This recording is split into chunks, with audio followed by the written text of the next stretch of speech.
Welcome back to our YouTube channel of this yachting company. My name is Cornelius and I'm the CEO and founder of breezeyachting.swiss. Today we're actually answering the internet's most asked questions about yachting. Our marketing team did a deep dive into those Quora questions and now I'm gonna answer 8 of them. So the first question we have is, if you own a yacht, can you sail anywhere you want? Yes, absolutely. I mean, that's the point of yachting, right? Is the absolute freedom. Of course, it really depends on the type of yacht and how luxurious it should be. If you want to go solo sailing and just go with the wind and really have no comfort and take a lot of risks, then you need to train how to sail and where to go and really need to educate yourself on all the cruising grounds. But there's a lot of forums on world travelers with sailing boats.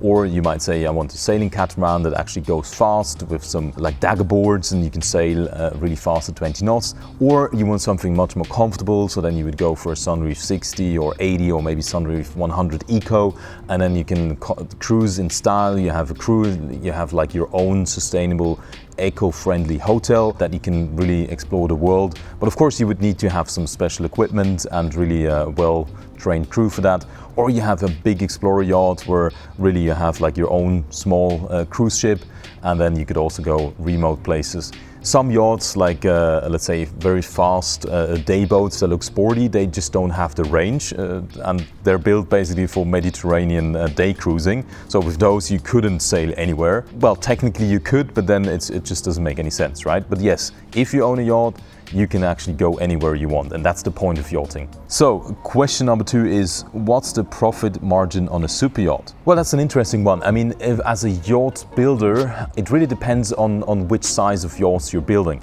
I mean, smaller boats are much more built in serial production, and of course there they have a bigger profit margin the more boats they produce. And then if it's actual, let's say, plastic boats, the way they build it is they have a mold, like a cake form, right? And you put a cake in the oven.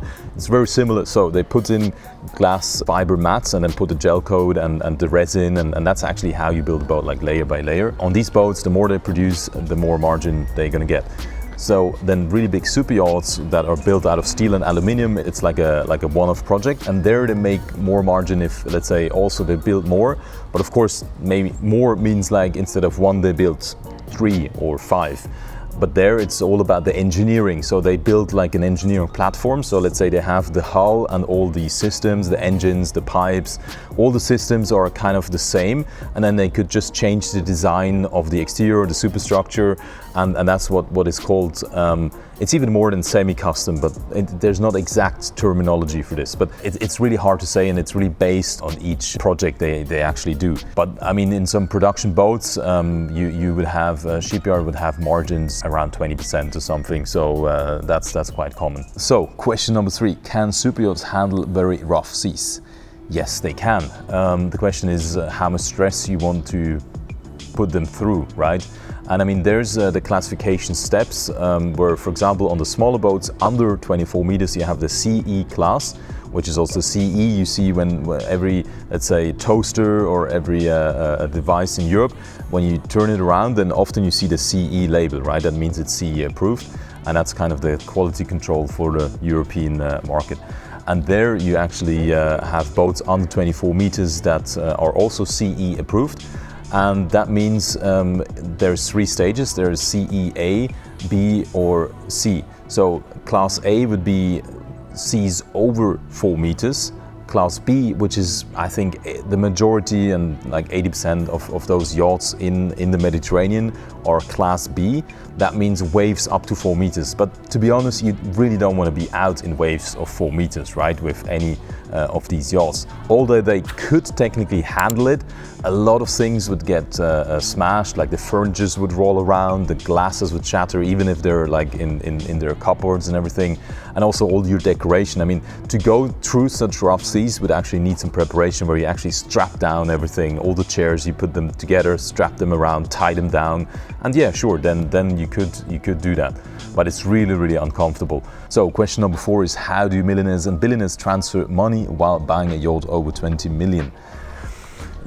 I mean, to be honest, there's not such a big difference if it's 10 million, 20 million, 50 million. At the end of the day, it's a simple bank-to-bank transfer.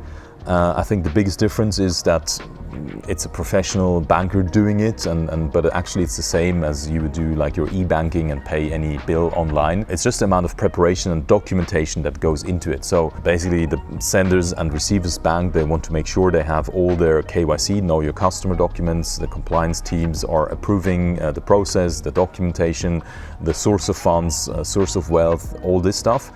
That's a lot of preparation, but once that's done and they have all the green light, then the actual transfer is a simple thing and it doesn't require a lot of time or anything. So question number 5, can you cross the ocean in a yacht? Yes, you can.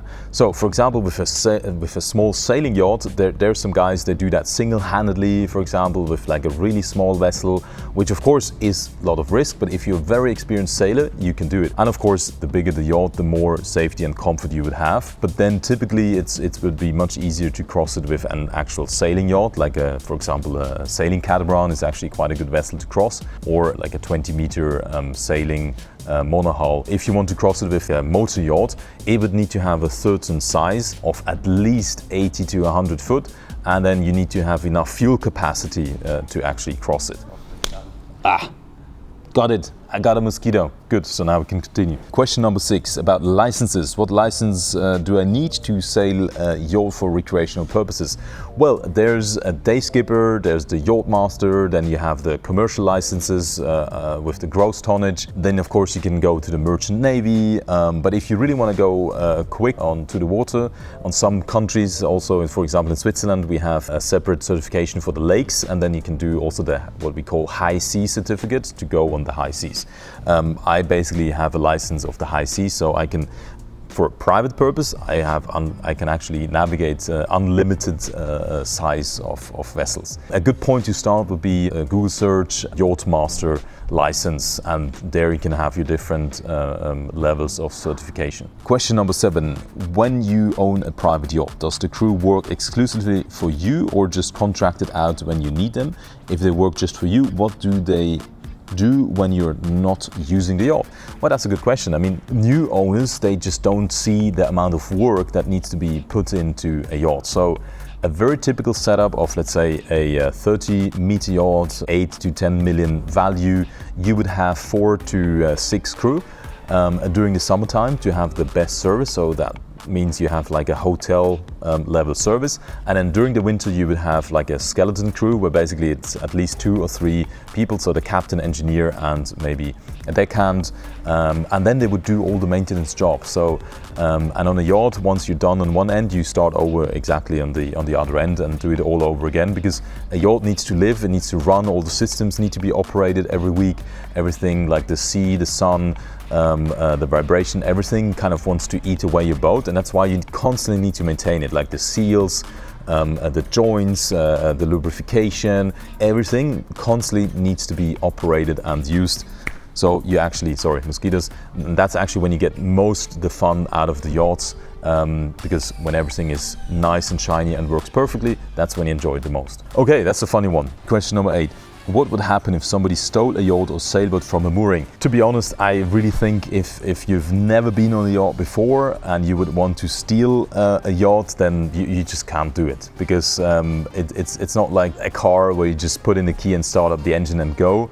You would really need to understand how to untie the mooring lines, which also takes a lot of time, and above a certain size there's always somebody on the yacht, so there's always a crew around, and even if on that boat there's no crew, then there's somebody else on the other boat, and also there's the marina guard. So I think it's really difficult to steal a yacht over a certain size. Of course, if you speak about a small little rowing boat or something, sure, and this is on a lake and nobody else around, then you cut the ropes and you can go.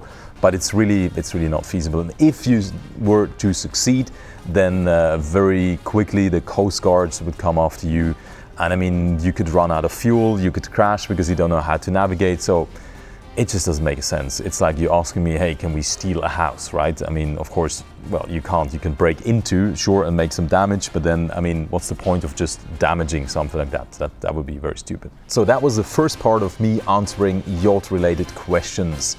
Make sure you subscribe for part number 2 and 3, and thanks for watching. We speak yachting. Let's talk.